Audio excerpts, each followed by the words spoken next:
पाहतो या ठिकाणी 64 जागांवर काँग्रेस आघाडीवर आणि भाजप 16 जागांवर, तर जम्मू काश्मीरमध्ये सुद्धा काँग्रेसनं जोरदार मुसंडी मारली आहे। एनसी आणि काँग्रेस मिळून 47 जागांवर आघाडीवर, तर भाजप 26 जागांवर, पीडीपी 3 जागांवर आणि इतर 4। हरियाणामधलं चित्र जर आपण पाहिलं तर काँग्रेसला चांगलाच फायदा होत असल्याचं पाहायला मिळतंय। काँग्रेसनं राहुल गांधींनी जी भारत जोडो यात्रा काढलेली होती, हरियाणामधल्या प्रमुख भागांमधून ही यात्रा जी आहे ती गेलेली होती। त्याच्यानंतर भारत डोजो यात्रा सुद्धा याच भागामधून सुद्धा काढण्यात आलेली होती आणि हरियाणामध्ये याच यात्रेचा संविधान बचाव रॅलीचा काँग्रेसला चांगलाच फायदा होत असल्याचं पाहायला मिळतंय। समर्थकांचा जल्लोष आपण या ठिकाणी पाहतोय। दिल्लीमध्ये सुद्धा काँग्रेस समर्थकांनी ढोल ताशे वाजवत या ठिकाणी आपला जल्लोष करण्यास सुरुवात केलेली आहे, तर तिथे हरियाणामध्ये सुद्धा काँग्रेस समर्थकांनी जोरदार जल्लोष करण्यास सुरुवात केली आहे।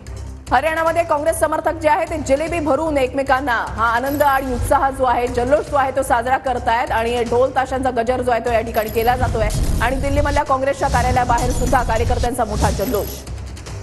तर हरियाणाच्या लाडवामधून या ठिकाणी भाजपचे नायब सैनी हे आघाडीवर आहेत, काँग्रेसच्या मेवासिंह पिछाडीवर।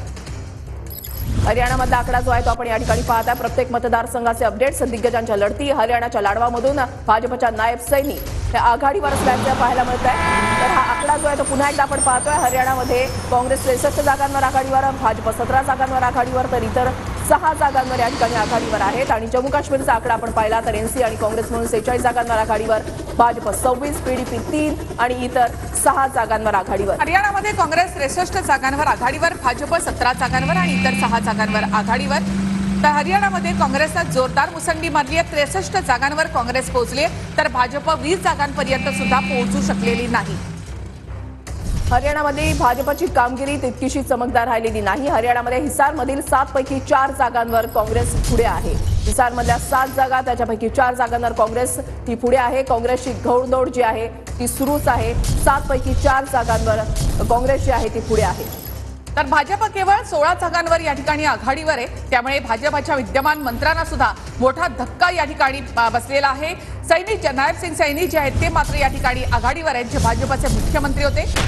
मात्र हरियाणामध्ये भाजपनं जवळपास 6 महिने निवडणुका घेतलेल्या नाहीयेत किंवा अधिवेशनच बोलावलेलं नव्हतं आणि त्यामुळे देखील याचा फटका भाजपला कुठेतरी बसताना दिसत आहे।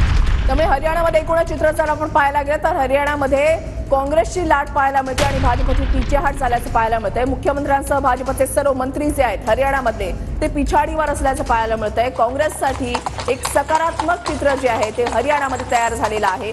46चा आकडा काँग्रेसनं हरियाणामधला केव्हाचाच पार केलेला आहे। 64 जागांवर काँग्रेस आघाडीवर आहे आणि निकाल सुद्धा अगदी काही तासामध्ये स्पष्ट होणार आहे।